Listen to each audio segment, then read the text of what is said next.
لہو اور گوبر کے درمیان جہاں سفید سینے والا کوا آن کے ٹھونگے مار رہا ہے. صبح اٹھے ساری وادی کو حضرت عبد المطلب نے دیکھا.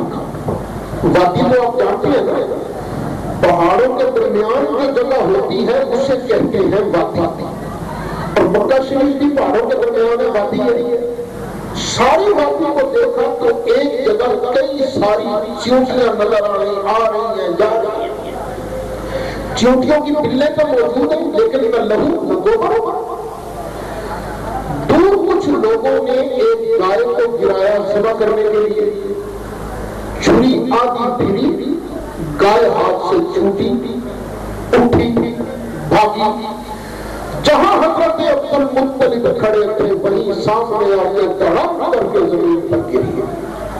اور ذبح کرنے والوں نے چھرے کلاڑے پکڑے پیچھے بھاگتے آ رہے. یہی آن کے انہوں نے ذبح مکمل کیا، یہی آن کے انہوں نے کھال ڈالی، یہی آن کے انہوں نے بوٹیاں بنائی. بوٹیاں اٹھا کر لے گئے، چمڑا اٹھا کر لے گئے، باقی کون کون سی چیزیں بچ رہی؟ لہو اور گوبر. تھوڑی دیر بعد حضرت عبد المطلب نے دیکھا ایک کوا آیا جس کا سینہ سفید ہے، اور اس نے آن کے نا اسے لہو اور گوبر کے درمیان ایک جگہ ٹھونگے مارنے شروع کیے. حضرت عبد المطلب نے نشان لگا دیا، لوگ یہ جگہ ہے زمزم. ایک ہی بیٹا تھا اس وقت جس کا نام ہے حارث، اس کو ساتھ لیا، کسیاں پکڑی اور زمین کو کھودنا شروع کیا. جب زمین کھود رہے تھے مکے کے سردار بھی آ گئے، کہنے لگے عبد المطلب اس نیک کام میں ہم تیری ہیلپ کرتے ہیں، تیری مدد کرتے ہیں. فرمایا بھائیوں نے اللہ کریم نے جب مجھے آرڈر دیا تھا تمہارا نام نہیں لیا، اس لیے یہ نیک کام صرف میں کروں گا اور میرا بیٹا کرے گا بس. انہوں نے بڑا کہا لیکن حضرت نے عبد المطلب نہ مانی. مکہ کے سرداروں میں ایک آدمی تھا دماغ کا بڑا تیز گرم مزاج، وہ رہ نہ سکا، اس نے تانا دیا. کہنے لگے عبد المطلب تو ہے کون؟ تیری ویلیو کیا ہے؟ تیری اوقات کیا ہے؟ سفید جی بیٹھے گا تیرا، مرنے کے بعد تیرا کسی نے نام نہیں لینا، ہمارے ساتھ تو پکڑتے. جب اس نے تانا دیا حضرت عبد المطلب کے دل پر چوٹ لگی. اب اللہ کے نام کی ایک منت مانی. اللہ تعالیٰ کی بارگاہ میں عرض کیا پروردگار اگر تو مجھے 10 بیٹے عطا فرمائے، یا اللہ 10 میں 10 اگر میری آنکھوں کے سامنے جوان ہو جائے تو پروردگار ایک بیٹے کو تیرے نام پر قربان کر دوں گا. یہ منت مان لی اور خدائی جاری رکھی. کھودتے کھودتے جب پانی کے نشانات نظر آنے لگ گئے، یقین ہو گیا کہ یہاں پانی ہے. مکہ کے سرداروں نے دوسرا پھٹا ڈال دیا. کہیں گے عبد المطلب ایک بات اچھی طرح سن لے، اس کنویں کا تو اکیلا مالک نہیں ہے، ہم بھی تیرے ساتھ برابر کے پارٹنر ہیں، ہم بھی سارے تیرے ساتھ برابر کے شریک ہیں، ہم سب کا کنواں یہ. فرمایا بھائی یہ سچی بات تو یہ ہے کہ کنویں کا مالک صرف میں ہوں، تم تو نہیں. نہیں، ہم بھی تیرے ساتھ برابر کے مالک ہیں. فرمایا یہ بتاؤ خواب مجھے آیا کہ تمہیں کہنے لگے تمہیں. فرمایا خواب کے اندر آرڈر اللہ نے کس کو دیا؟ مجھے کہ تمہیں. کہنے لگے تمہیں. فرمایا یہ بتاؤ کہ اس کنویں کی نشانیاں عطا پتہ اللہ نے مجھے بتایا کہ تمہیں. کہنے لگے تمہیں. فرمایا کھوٹا میں نے یا تم نے؟ کہنے لگے تم نے. فرمایا بھائیو جب یہ ساری چیزیں میرے حق میں ہیں تو تم مالک کیسے بن گئے؟ کہنے لگے بس کچھ بھی کیوں نہ ہو ہم تیرے ساتھ برابر کے پارٹنر ہیں، برابر کے شریک ہیں، ہم اس بات سے پیچھے نہیں ہٹ سکتے. لوگ پھٹا ڈال دیا مکے کے سرداروں نے حضرت عبد المطلب کے ساتھ. اگر پھٹا بھی بٹانا ہوگا تو اس کے کئی طریقے ہیں. ایک طریقہ یہ ہے کہ دونوں فریق کسی تیسرے آدمی کو اپنا جج تسلیم کر لیں، دونوں اپنا کیس اس کے سامنے پیش کر دیں، وہ دونوں کی بات سن کر جو فیصلہ کر دیں دونوں فریق اس کو مان لیں۔ یہ ایک طریقہ ہے پھڈا نپٹانے کا۔ مکے کے سرداروں نے اور حضرت عبد المطلب نے اتفاق کر لیا کہ ہاں ہم اپنا کیس کسی اور کے سامنے پیش کریں گے۔ کس کے سامنے کیس پیش کریں گے؟ مکے والے ہر سال 2 سفر کیا کرتے تھے، ایک گرمیوں کا ایک سردیوں کا، ایک ملک شام کا ایک یمن کا۔ لإيلاف قريش إيلافهم رحلة الشتاء والصيف۔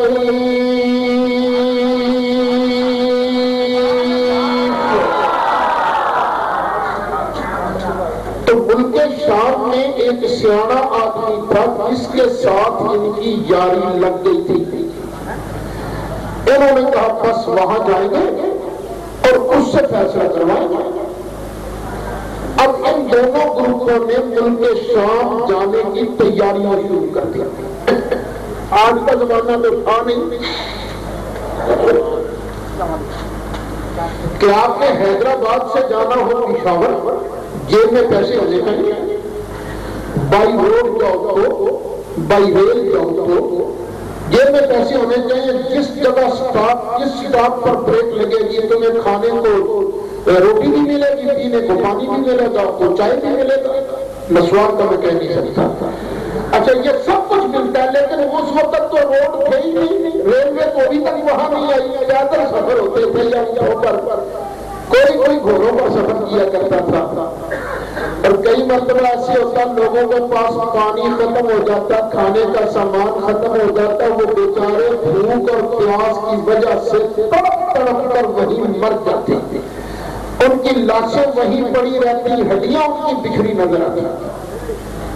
لیکن چپ نہیں کراؤ کسی کو، بس آپ خود چپ ہو جاؤ، بس توجہ میری طرف، میری توجہ آج بڑھ رہی ہے کیونکہ کبھی کوئی آ رہا ہے کبھی کوئی اٹھ رہا ہے، ایسے نہیں کریں گے۔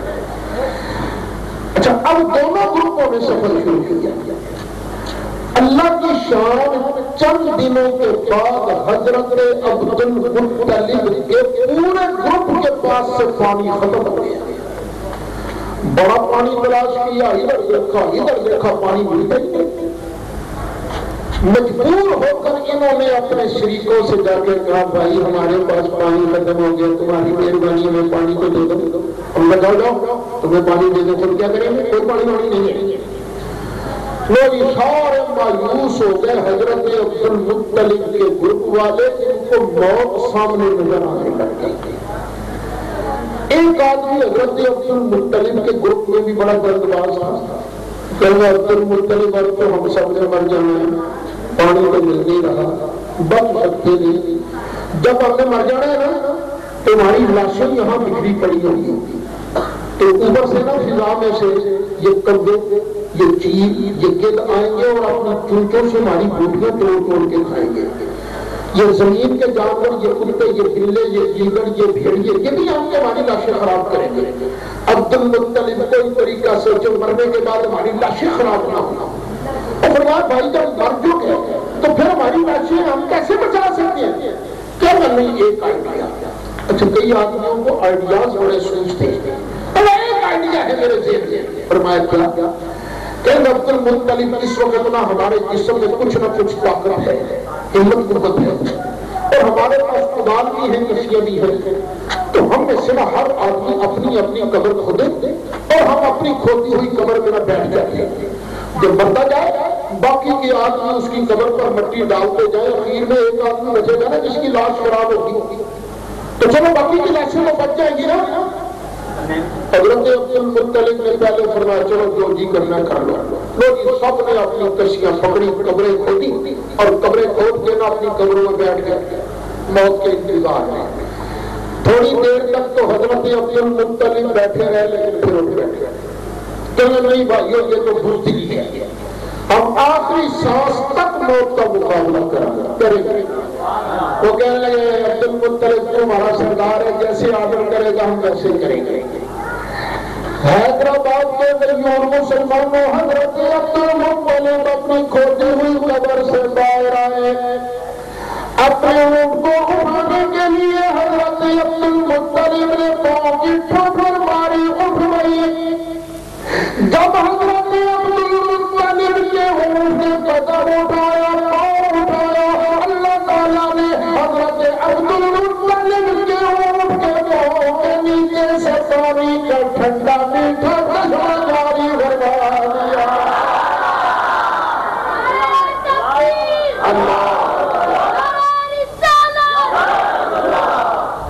مبارک مبارک عبدالمطلب، اللہ نے ہمیں بڑا سونا پانی دے دیا۔ لو جی انہوں نے پانی پیے، مشکیں بھر لی، برتن بھر لیے، کپڑے دھوئے، آٹے گوندے، ہڈیاں پکائی، جانوروں نے پانی پیے۔ اچھا جب ان کے پاس پانی نہیں تھا، انہوں نے اپنے شریکوں سے پانی مانگا، انہوں نے پانی پیا تھا نہیں، لیکن اپنے اپنے ظرف کی بات ہے نا۔ حضرت عبدالمطلب خود چل کے وہاں پہنچے، فرمایا بھائیو اللہ نے ہمیں بہت اچھا پانی دیا اور تم بھی پانی پیا۔ وہ بھی آئے، انہوں نے بھی پانی پیا، انہوں نے بھی جانوروں کو سیراب کیا، مشکیزیں بھر لیے۔ جب آپ فریش ہو گئے نا، حضرت عبدالمطلب نے فرمایا چلو بھی آگے مڑ کے شام کرے۔ اب حتیٰ کے سردار بولے کہنے لگے عبدالمطلب آگے جانے کی ضرورت باقی نہیں رہی، واللہ لا خاصمک فی زمزم ابدا، اللہ کی قسم ہے آج کے بعد ہم تیرے ساتھ زمزم کے مسئلے میں جھگڑا نہیں کریں گے، کیونکہ جس پروردگار نے اس جنگل کے اندر تجھے پانی کا چشمہ بنا فرمایا ہے، اسی پروردگار نے زمزم کے کنویں میں ہمارے عبدالمطلب تجھے ہی بنایا ہے۔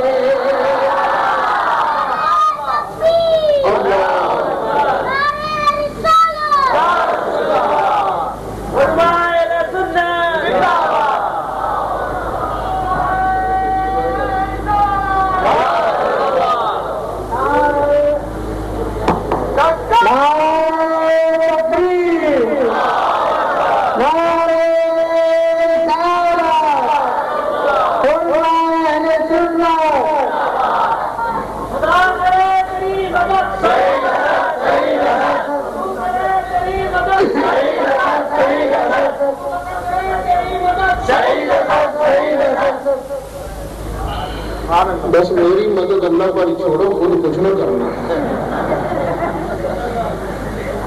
اچھا دونوں گروپ واپس آ گئے، وقت گزرتا گیا،